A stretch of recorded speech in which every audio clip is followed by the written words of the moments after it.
Hello, എല്ലാവർക്കും ലക്ഷ്മീസ് കിച്ചണിലേക്ക് സ്വാഗതം. ഇന്ന് ഞാൻ കൊണ്ടുവന്നിരിക്കുന്നത് ഒരു റിക്വസ്റ്റഡ് ആയിട്ടുള്ള വീഡിയോ ആണ്. ഇങ്ങനെ ആൾക്കാർ പുതിയ റെസിപ്പീസ് വേണം അല്ലെങ്കിൽ ഈ റെസിപ്പി ചെയ്യാമോ എന്നൊക്കെ ചോദിക്കുമ്പോൾ വളരെയധികം ഒരു സന്തോഷമാണ് ആ റെസിപ്പി നിങ്ങൾക്കായിട്ട് കൊണ്ടുവരുമ്പോൾ. അപ്പോൾ അങ്ങനത്തെ ഒരു റെസിപ്പിയാണ് ഇന്ന് ഞാൻ കൊണ്ടുവന്നിരിക്കുന്നത്. പാലക് പനീർ. എല്ലാവർക്കും ഇഷ്ടമുള്ള ഒരു ഡിഷാണ് പാലക് പനീർ. അപ്പോൾ എങ്ങനെയാണ് പാലക് പനീർ ഉണ്ടാക്കുന്നതെന്ന് നോക്കാം. ആദ്യമായിട്ട് വേണ്ടത് ഒരു കെട്ട് പനീറാണ്. നന്നായി കഴുകി വൃത്തിയാക്കിയ ശേഷം തുളയുള്ളൊരു പാത്രത്തിൽ ഞാൻ സ്റ്റീം ചെയ്യാൻ വെക്കുകയാണ്. അടിയിൽ വെള്ളം ഒഴിച്ചിട്ടുണ്ട്. എന്നിട്ടാണ് ഞാനിത് സ്റ്റീം ചെയ്യാൻ വെക്കുന്നത്. സ്റ്റീമർ ഇല്ല എങ്കിൽ തിളച്ച വെള്ളത്തിൽ ഇട്ടിട്ടും നമുക്ക് പാലക് കുക്ക് ചെയ്ത് എടുക്കാവുന്നതാണ്. ഇനി ഒരു അടുപ്പത്ത് പാത്രം വെച്ച് ചൂടാക്കിയ ശേഷം 2 ടേബിൾ സ്പൂൺ എണ്ണ ഒഴിച്ചു കൊടുക്കുക. എണ്ണ ചൂടായി വരുമ്പോൾ 1 ടീസ്പൂൺ ജീരകം, ഒരു ബേ ലീഫ്, ഒരു കുഞ്ഞു കഷ്ണം സിനമണാണ് ഞാൻ അത് കുഞ്ഞതായിട്ട് 3 മുറിച്ചിട്ടുണ്ട്. പിന്നെ ഒരു 2 ഗ്രാമ്പൂ ഇവയാണ് ചേർത്ത് കൊടുക്കുന്നത്. ഇതെല്ലാം കൂടി നന്നായിട്ട് ഇളക്കി ഒന്ന് മൂപ്പിച്ചെടുക്കണം. ഇതെല്ലാം കൂടി മൂത്ത് വരുമ്പോൾ നമുക്കതിലേക്ക് 2 പച്ചമുളക് ഇട്ട് കൊടുക്കാം. നല്ല എരിവുള്ളതിനാലാണ് ഞാൻ 2 ഇടുന്നത്. എരിവ് കുറവുള്ളതാണെങ്കിൽ നിങ്ങൾക്ക് കൂടുതൽ പച്ചമുളക് ഇടാവുന്നതാണ്. ഇതെല്ലാം കൂടി ഒന്ന് നന്നായിട്ട് മൂത്ത് വരണം. അപ്പോഴത്തേക്ക് നല്ല പൊടിയായിട്ട് അരിഞ്ഞു വെച്ച സവോള വേണം ചേർക്കുവാൻ. 2 കപ്പ് സവോളയാണ് ഞാൻ ഉപയോഗിച്ചിരിക്കുന്നത്. ഓർക്കുക, ഇതിനകത്ത് നമ്മൾ അരയ്ക്കുന്നൊന്നുമില്ല, അതുകൊണ്ട് നല്ല പൊടിയായിട്ട് സവോള അരിയാൻ പ്രത്യേകം ശ്രദ്ധിക്കണം.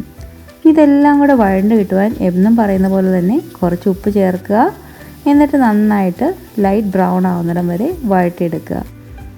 ഇപ്പോൾ ഏകദേശം നന്നായിട്ട് ലൈറ്റ് ബ്രൗൺ ഒക്കെ ആയിട്ടുണ്ട്. നമുക്കിനി ഇതിലേക്ക് ഇഞ്ചി വെളുത്തുള്ളി പേസ്റ്റ് ഇട്ട് കൊടുക്കാം. 1 ടീസ്പൂൺ, നല്ല ഹീപ്പ് ടീസ്പൂണാണ് ഞാൻ എടുത്തിരിക്കുന്നത്. നന്നായിട്ട് ഫ്രഷ് ആയിട്ട് ഗ്രൈൻഡ് ചെയ്തതാണ്. ഇനി നമുക്കിതിലേക്ക് 1/2 ടേബിൾ സ്പൂൺ കാശ്മീരി മുളക് പൊടി ഇട്ട് കൊടുക്കാം. ഈ കാശ്മീരി മുളക് പൊടി ഇടുന്നതുകൊണ്ട് നമുക്ക് പാലക് പനീർ നല്ലൊരു കളർ കിട്ടും. ഇനി വേണ്ടത് മല്ലിപ്പൊടിയാണ്. 1.5 ടേബിൾ സ്പൂൺ മല്ലിപ്പൊടി. ജീരകപ്പൊടി 1/2 ടീസ്പൂണാണ് ഉപയോഗിച്ചിരിക്കുന്നത്. ഇതെല്ലാം കൂടി നന്നായിട്ട് വഴറ്റി കൊടുക്കണം. പച്ചമണം മാറുന്നിടം വരെ നന്നായിട്ട് വഴറ്റിയെടുക്കണം. പക്ഷെ അധികം അങ്ങ് മൂത്ത് ബ്രൗൺ ഒന്നും ആവണ്ട. പാലക് പനീർ റെസിപ്പിയാണ്. അപ്പോൾ ഇതിലേക്ക് നമുക്ക് പ്യൂരി ചെയ്തിരിക്കുന്ന നല്ല പഴുത്ത തക്കാളി ചേർക്കാം.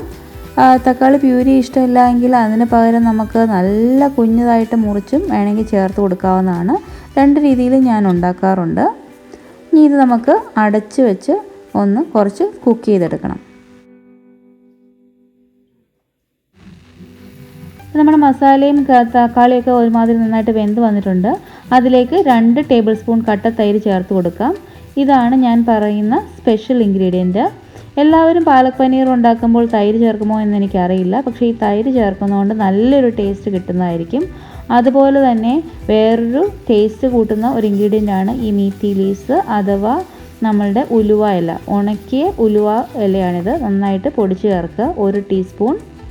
എല്ലാം കൂടി നന്നായിട്ട് ഇളക്കിയ ശേഷം നമുക്ക് അടച്ചു വെച്ച് ഓയിൽ തെളിയുന്നിടം വരെ വേവിക്കേണ്ടതുണ്ട്. ഏകദേശം ഒരു 5 തൊട്ട് 8 മിനിറ്റ് വരെ എടുക്കും. ഇടയ്ക്കൊന്ന് തുറന്ന് ഇളക്കി കൊടുക്കുകയും വേണം. ഇപ്പോൾ കാണാൻ നന്നായിട്ട് ഓയിലൊക്കെ തെളിഞ്ഞ് വന്നിട്ടുണ്ട്. ഇനി നമുക്കിതിലേക്ക് സ്പിനാച്ച് അരച്ചത് ചേർക്കാം. ഇപ്പോൾ നമ്മുടെ സ്പിനാച്ച് നന്നായിട്ട് വെന്ത് തണുത്ത് ഇരിപ്പുണ്ട്. നമുക്കിത് അരച്ചെടുത്തുകൊണ്ട് വരാം. ഇപ്പോൾ സ്പിനാച്ച് അരച്ചതാണിത്. നല്ല പച്ച കളർ കിട്ടും ഇതുപോലെ സ്റ്റീം ചെയ്ത് ചേർക്കുകയാണെങ്കിൽ. അപ്പോൾ സ്പിനാച്ചിൻ്റെ കളറൊക്കെ അതുപോലെ തന്നെ ഇരിക്കും. അല്ലാണ്ട് നമുക്ക് ഐസ് വെള്ളത്തിലിടേണ്ട ആവശ്യമൊന്നുമില്ല. ഇനി ഇത് നന്നായിട്ട് മിക്സ് ചെയ്ത് യോജിപ്പിക്കുക. അപ്പോൾ ഞാൻ കുറച്ച് ചൂടുവെള്ളം ഉപയോഗിച്ചിട്ട് മിക്സി ഒന്ന് കഴുകി അതുകൂടെ ഇതിനകത്തോട്ട് ചേർത്തു. നമുക്കിത് ഇനി അടച്ചു വെച്ച് കുറച്ച് നേരം വേവിക്കാം. ഇപ്പോൾ സ്പിനാച്ചൊക്കെ വേവുന്ന സമയം കൊണ്ട് നമുക്ക് ഒരു ചൂടുള്ള പാനിലേക്ക് 1 ടേബിൾ സ്പൂൺ ഓയിലും 1 ടേബിൾ സ്പൂൺ ബട്ടർ ഒഴിച്ച ശേഷം അതിലേക്ക് നമുക്ക് ക്യൂബ്സ് ആയിട്ട് അരിഞ്ഞു വെച്ചിരിക്കുന്ന പനീർ ലൈറ്റായിട്ട് ഒന്ന് ഫ്രൈ ചെയ്തെടുക്കാം.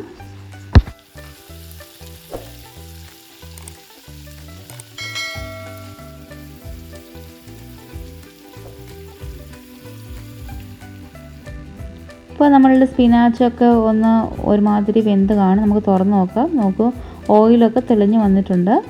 നമുക്കിതിലേക്ക് ഫ്രൈ ചെയ്തിരിക്കുന്ന പനീർ കൂടെ ആഡ് ചെയ്യാം. ഫ്രൈ ചെയ്യാൻ ഇഷ്ടമില്ല എങ്കിൽ നമുക്ക് ഫ്രൈ ചെയ്യാതെ ആഡ് ചെയ്യുകയും ചെയ്യാം. പക്ഷേ എനിക്ക് ലൈറ്റായിട്ടൊന്ന് ഫ്രൈ ചെയ്തിട്ട് ആഡ് ചെയ്യുന്നതാണ് ഇഷ്ടം. ഇനി ഇതെല്ലാം കൂടി ഒന്ന് അടച്ചു വെച്ച് നമുക്ക് കുറച്ച് നേരം കൂടി വേവിച്ചെടുക്കേണ്ടതുണ്ട്. അപ്പോൾ അതിനു മുമ്പ് നമുക്ക് ഇതിലേക്ക് കുറച്ച് ഗരം മസാല പൊടി ഇട്ട് കൊടുക്കാം. 1/2 ടീസ്പൂൺ ഗരം മസാല പൊടി നമ്മളുടെ വീട്ടിൽ തന്നെ ഉണ്ടാക്കിയതാണ്. അതിൻ്റെ റെസിപ്പി ഞാൻ ഇട്ടിട്ടുണ്ടായിരുന്നു. അത് കാണാത്തവർ അതുകൂടി കണ്ടു നോക്കുക. ഇതെല്ലാം കൂടി നന്നായിട്ട് മിക്സ് ചെയ്ത ശേഷം നമുക്ക് ഏകദേശം ഒരു 2 മിനിറ്റോളം കൂടി ഇത് അടച്ചു വെച്ച് വേവിക്കേണ്ടതുണ്ട്. ഇപ്പോൾ നോക്കൂ, നമ്മളുടെ പാലക് പനീർ റെഡി ആയിട്ടുണ്ട്. ഓയിലൊക്കെ തെളിഞ്ഞ് വന്നിട്ടുണ്ട്. അപ്പോൾ നമുക്കിത് സെർവിങ് ഡിഷിലേക്ക് മാറ്റാം. അതിനു മുമ്പ് ഓപ്ഷണലായിട്ടുള്ളൊരിതാണ് ഫ്രഷ് ക്രീം ആഡ് ചെയ്യുക എന്നുള്ളത്. അതുകൂടി ആഡ് ചെയ്ത ശേഷം നമുക്ക് സെർവിങ് ബൗളിലേക്ക് മാറ്റാം. അപ്പോൾ എല്ലാവരും ഇത് തീർച്ചയായിട്ടും ട്രൈ ചെയ്ത് നോക്കുക. ഈ സ്പെഷ്യൽ ഇൻഗ്രീഡിയൻ്റ് ആയിട്ടുള്ള കേർഡ് ചേർത്തിട്ടുള്ള പാലക് പനീർ നിങ്ങൾക്ക് എല്ലാവർക്കും ഇഷ്ടപ്പെടുമെന്ന് എനിക്ക് ഉറപ്പുണ്ട്. അപ്പോൾ അടുത്ത പ്രാവശ്യം പുതിയൊരു റെസിപ്പിയുമായിട്ട് വരുന്നവരെ എല്ലാവർക്കും എൻ്റെ bye. Stay positive and be happy. എനിക്ക് ഇതുവരെ തന്ന എല്ലാ സപ്പോർട്ടിനും എല്ലാവർക്കും എൻ്റെ ഹൃദയം നിറഞ്ഞ നന്ദി.